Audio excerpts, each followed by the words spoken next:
bụrụ nze m ọzọ na-atụ inu na-asị gịnị na a ga-asa agụ okwu ma na a ga-ejide ji n'aka. Ha sị gịnị na a ga-asa agụ okwu ma na a ga-ejide gịnị ibe ji n'aka.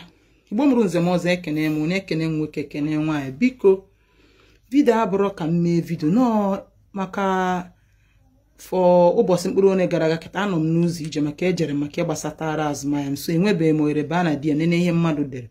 O nwere vidio na-enwe gbasatara ihe ejiri mara nwoke.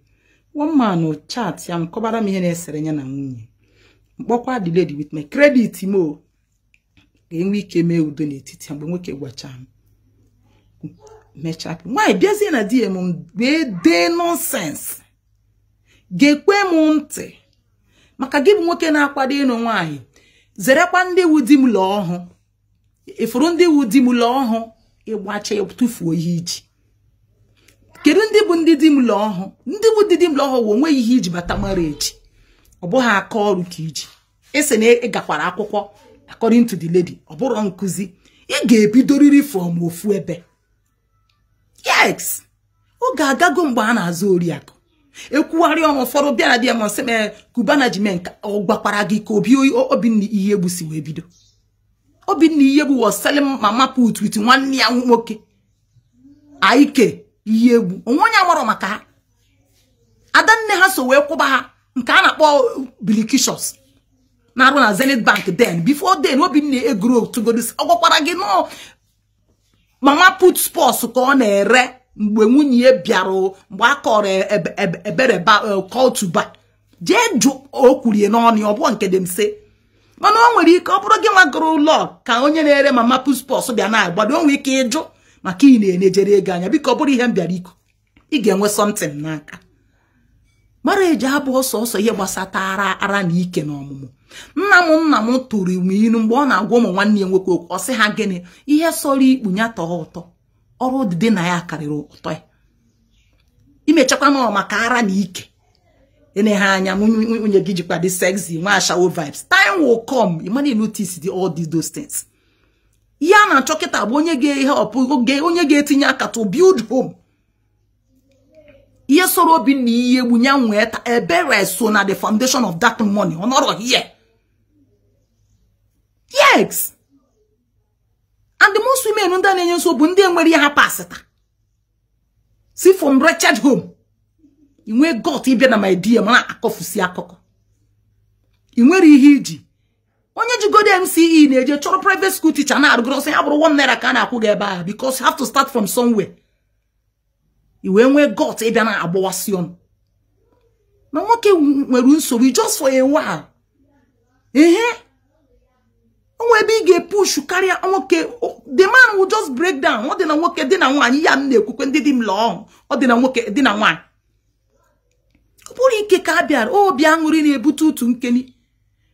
What can he frustrated in a run of depression? Why he got where for that side? Okay, now the man is down. You have nothing to offer. He come on, he jack akoyako.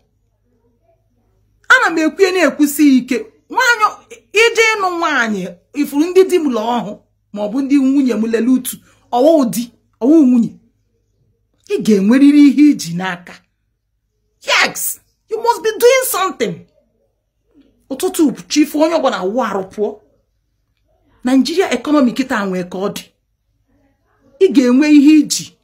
Even say for nwoke na afọ nwaanyị na-enwere ihe ọ pasita mee kpọrọ ya teacher ya wocha ya kwubia. Yes, nwoke nwere ike ime enwekwa ụfọdụ ụmụ nwaanyị na-agụ but ọ dị rare. Most men na love nwaanyị o nwere ihe o ji ọ gaa hospital love ya brush ya mee ya establish o ruo to level ọ chọ.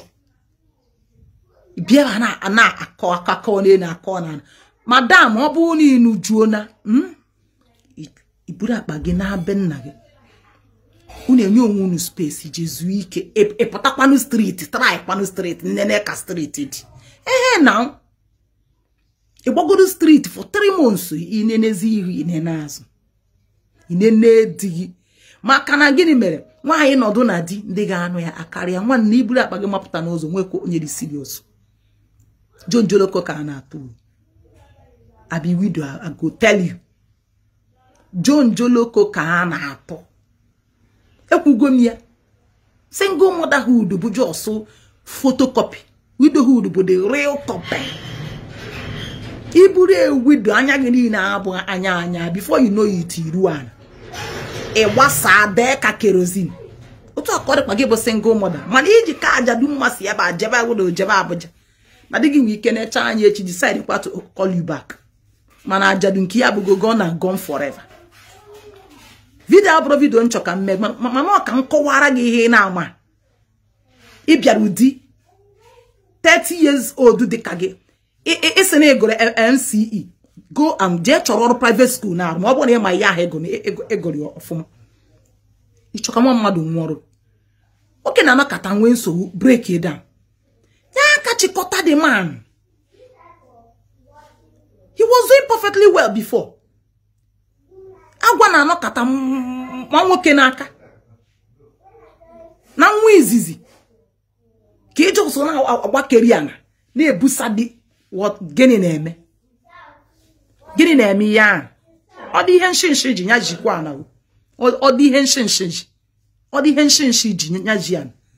Na kpo piacha certificate ke BGMC gị. Look for another nearest private school. September ka na akwadi mepe ya. So many schools they will need teachers. Banye ebe ahụ ụtụtụ iwu arụ pụọ. You meet people in wiki no kweba nwete kwende asige na enwekora ebe ndị nwe ọrụ dị. Oh, you are there. Since 3 years of marriage, nwoke na akpati in service inwe. According to the man, on a drop every week mgbe ihe dị ọ na-enye get 10,000. So in one single service gị bụ iji wee na-eyi akpa wee na-egosi show. As na gịnị me when the chicks are down ma ọ bụkwa ndị suru oyibo ikpe mmụọ na-agba ayọ otu akọ dịkwa ndị na-akwado ịnụ di mee ka esho na onwere ihe iji befe ịba abe nwoke befe dị frustrated mee ka something na onwe ihe iji n'aka tutu ịba nwoke ime bụ nze m ọzọ ekenekwa m unu daalụ.